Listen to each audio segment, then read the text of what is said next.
M Krishna ಅವರು ಬೆಂಗಳೂರಿಗೆ ಒಂದು ಘನತೆಯನ್ನ ಕೊಟ್ಟಂತವ್ರು. ಯಾವುದೇ ದೇಶದ ಪ್ರಧಾನಿ ಬರಲಿ, ಯಾವುದೇ ದೇಶದ ಅಧ್ಯಕ್ಷ ಬರಲಿ, ಅವರು ಡೆಲ್ಲಿಗೆ ಹೋದ ತಕ್ಷಣ ಬೆಂಗಳೂರು ಬರೋ ಅಂತ ಒಂದು ವಾತಾವರಣವನ್ನ ಕ್ರಿಯೇಟ್ ಮಾಡಿದಂತ ಒಬ್ಬ ವ್ಯಕ್ತಿ ಈ ರಾಜ್ಯದಲ್ಲಿ ಯಾರಾದರೂ ಇದ್ರೆ ಅದು ಎಸ್ ಎಂ ಕೃಷ್ಣ ಅವರು ಮಾತ್ರ. ಪ್ರಶ್ನೆನೇ ಇಲ್ಲ. ಅದಕ್ಕೆ ಅವ್ರು ಬರ್ತಾ ಇರ್ಬೇಕಾದ್ರೆ ನಾನು ನೋಡ್ತಾ ಇದ್ದೆ, ಅವರು ಪರಮೇಶ್ವರ್ ಅವ್ರಿಗೆ ಗೊತ್ತು, ಬಹಳ ಒಡನಾಟ ಅವ್ರ ಜೊತೆ.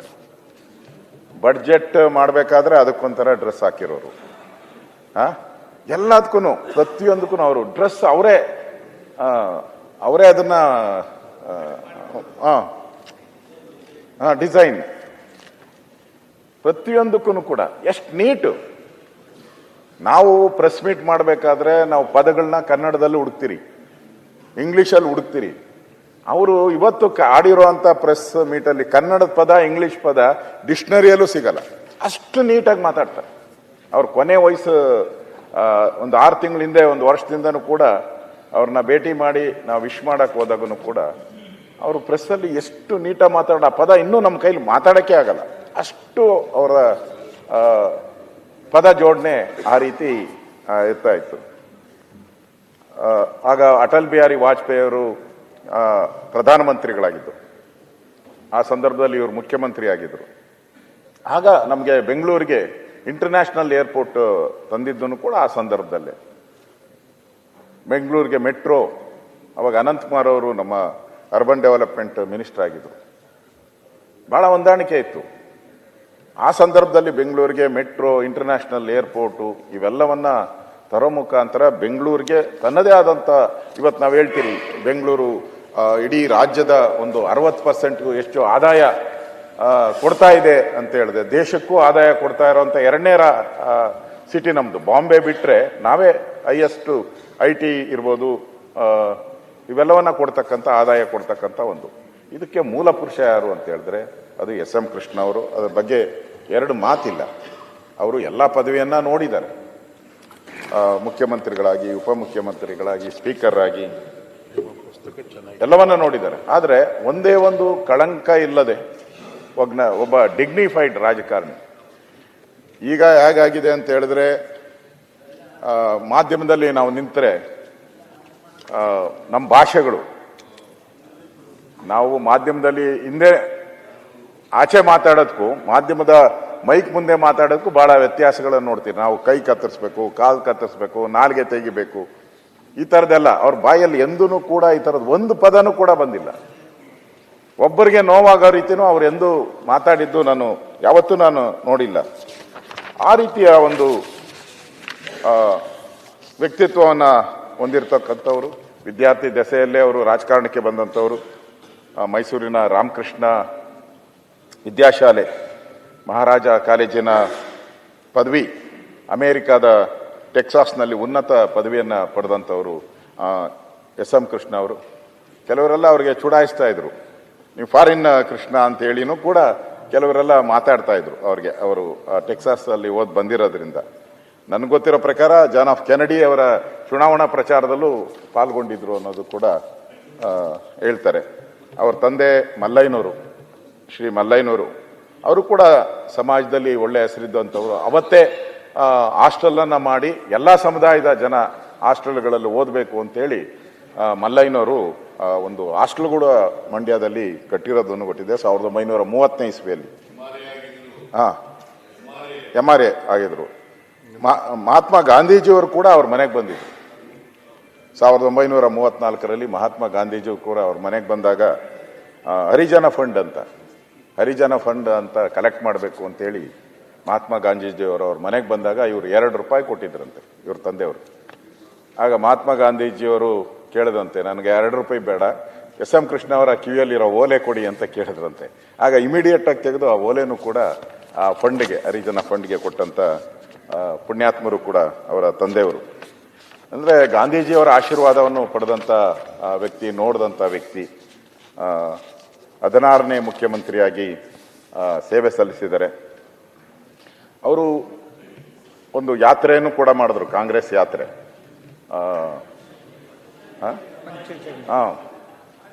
ಪಾಂಚಜನ್ಯ, ಅದ್ರ ಮುಖಾಂತರ ಬಹುಮತವನ್ನು ಪಡೆದ್ರು. ಕಾಂಗ್ರೆಸ್ ಅಧ್ಯಕ್ಷರಾಗಿ ಬಹುಮತನೂ ಕೂಡ ಪಡೆದ್ರು. ಆದರೆ ಬಹುಮತ ಪಡೆದ ಮೇಲೆ ಅವರು ರಾಜ್ಯಭಾರ ನೆಮ್ಮದಿಯಿಂದ ಮಾಡೋಕ್ಕಾಗಲೇ ಇಲ್ಲ.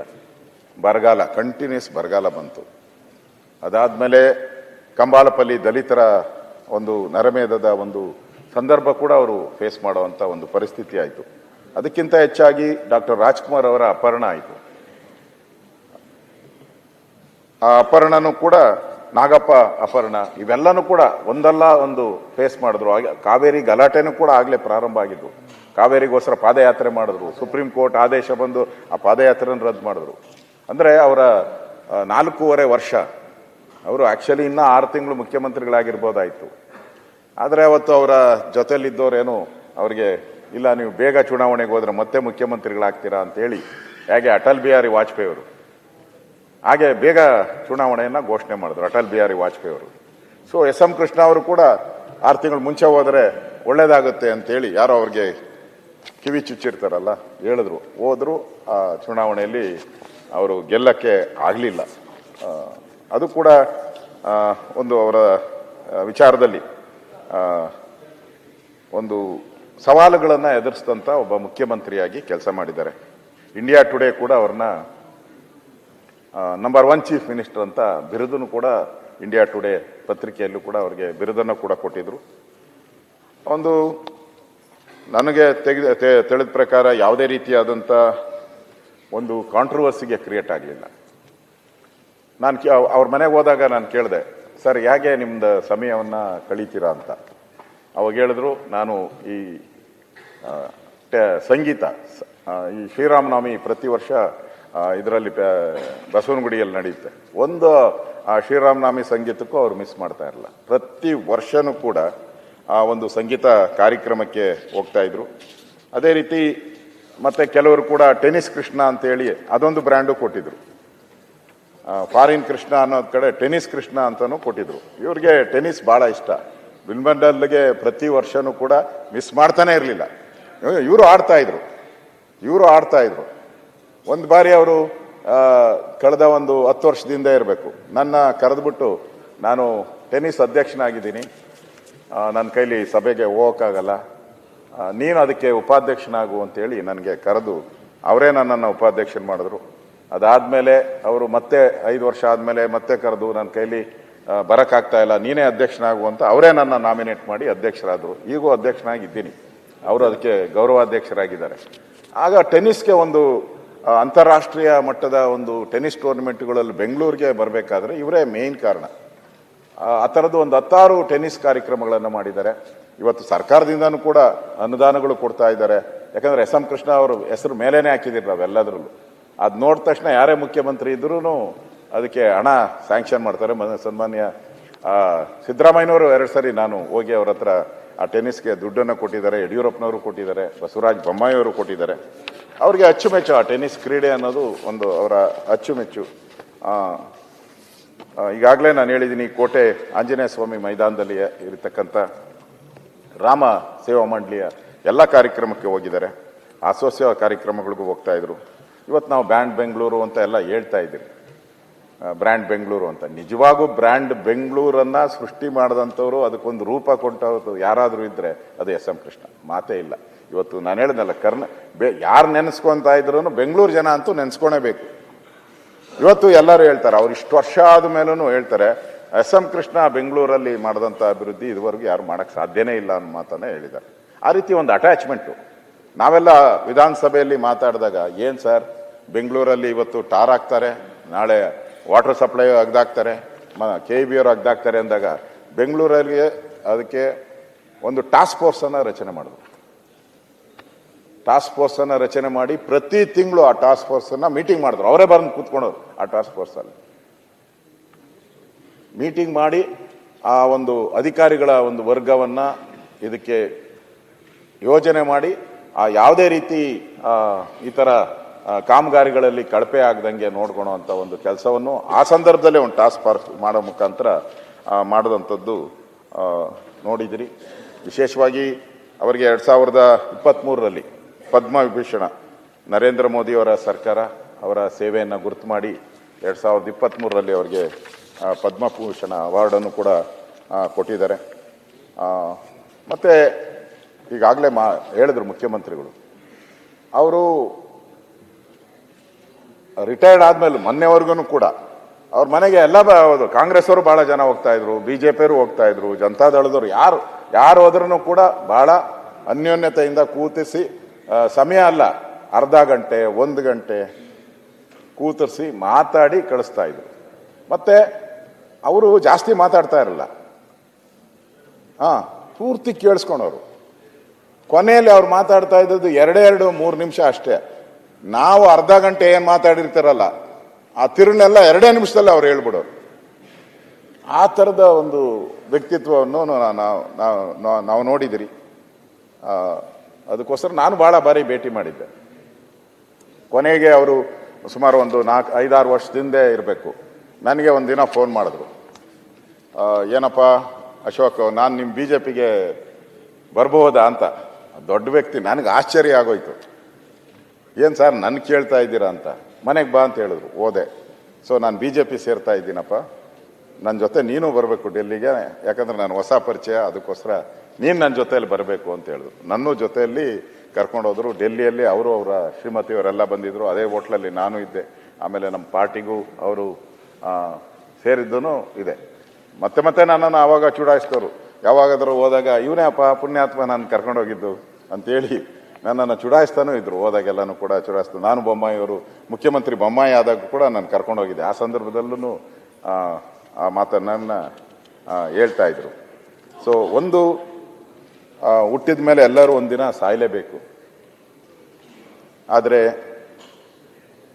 ಸತ್ತ ಮೇಲೆ ಒಂದು ಮಾತುಗಳಿದೆ, ನಾವೆಲ್ಲ ಯೋಚನೆ ಮಾಡ್ತಿರಂತೆ ನಮ್ಮ ಆತ್ಮ. ಸತ್ತು ನಮ್ಮದು ಗುಣಿಗ ಹೋದಾಗ, ಅಂದರೆ ನಮ್ಮ ಬಾಡಿನ ತೊಗೊಂಡೋಗಿ ಅಲ್ಲಿ, ಬಾಡಿ ಅಂತ ಹೇಳೋದು ಹೆಸರೇನೇ ಇರಲ್ಲ, ತೊಗೊಂಡೋಗಿ ಇಟ್ಟಾಗ ಅಲ್ಲಿ ಆತ್ಮ ಹೇಳ್ತೈತಂತೆ, ನಾನು ಭಾಳ ತಪ್ಪುಗಳು ಮಾಡಿಬಿಟ್ಟಿದ್ದೀನಿ, ನನಗೆ ಅವಕಾಶ ಇತ್ತು ಸಮಾಜ ಸೇವೆ ಮಾಡೋಕ್ಕಾಗಲಿಲ್ಲ, ಸಮಯ ಸಿಕ್ಕಲಿಲ್ಲ ನನಗೆ, ಇನ್ನೊಂದು ಸ್ವಲ್ಪ ದಿನ ನನಗೆ ಅವಕಾಶ ಕೊಟ್ಟರೆ ಈ ಪಾಪನ ತೊಳ್ಕೊಳಕ್ಕೋಸ್ಕರ ಅದನ್ನೆಲ್ಲ ಕಂಪ್ಲೀಟ್ ಮಾಡಿ ಬಂದ್ಬಿಡ್ತೀನಿ ಅಂತ ಹೇಳ್ತದೆ. ಯಾವಾಗ?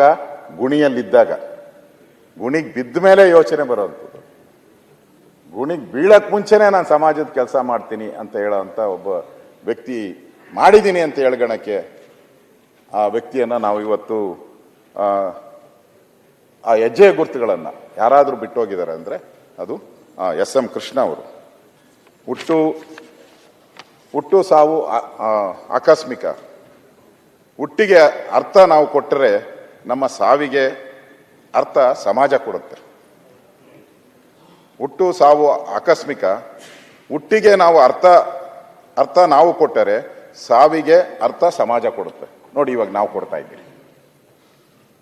ಇಲ್ಲಾಂದರೆ ಅವರು ಒಳ್ಳೆ ಕೆಲಸ ಮಾಡಿಲ್ಲ ಅಂದ್ರೆ ನನ್ನ ನೆನಪು ಮಾಡ್ಕೊಳೋ ಅಂತ ಒಂದು ಅವಕಾಶನೂ ಬರ್ತಾ ಇರಲಿಲ್ಲ. ಅವ್ರ ಬಗ್ಗೆ ಮಾತಾಡೋ ಅಂಥ ಮಾತುಗಳು ಇರ್ತಾ ಇರಲ್ಲ. ನಾವು ಮಾತಾಡ್ತಾ ಹೇಳ್ತೀರಿ, ಸಂತಾಪ ಹೇಳ್ತೀರಷ್ಟೇ. ಆದರೆ ಇಷ್ಟೊಂದು ಅವರ ಸಮಾಜಕ್ಕೆ ಕೊಟ್ಟಂಥ ಕೊಡುಗೆಯನ್ನು ನಾವು ಸ್ಮರಿಸೋವಂಥದ್ದು ಅವರ ಸಾವಿನಲ್ಲೂ ಕೂಡ ಅವರು ಈ ಸಮಾಜಕ್ಕೆ ತನ್ನದೇ ಆದಂಥ ಒಂದು ಕೊಡುಗೆಯನ್ನು ಕೊಟ್ಟಿದ್ದಾರೆ.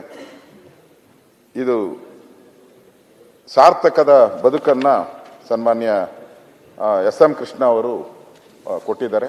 ನಮ್ಮೆಲ್ಲರಿಗೂ ಕನ್ನಡಿಗರು ಭಾಳ ಹೆಮ್ಮೆ ಬೀಳುವಂಥ ಒಬ್ಬ ಮುಖ್ಯಮಂತ್ರಿಯಾಗಿ ಈ ಸಮಾಜಕ್ಕೆ ಗೌರವ ಕೊಟ್ಟಿದ್ದಾರೆ. ಅದಕ್ಕೆ ಅವರನ್ನು ಈ ಸಮಾಜಕ್ಕೆ ಕೊಟ್ಟಂಥ ಗೌರವಗಳನ್ನು ನೆನಪು ಮಾಡಿಕೊಂಡು ವಿಕಾಸೌಧ ಒಂದು ಹೇಳಿ ಅಶೋಕಣ್ಣ, ವಿಕಾಸೌಧನ ಕಟ್ಟಿದ್ದವರು ಹೇಳಿ. ಬೇರೆ ಅದು ಬರ್ಕೊಂಡಿದ್ದೀನಿ ತುಂಬಾ ಇದೆ. ಅಲ್ಲ, ವಿಧಾನಸೌಧ ಕಟ್ಟಿದ್ದು ಕೆಂಗಲ್ ಹನುಮಂತಯ್ಯನವರು.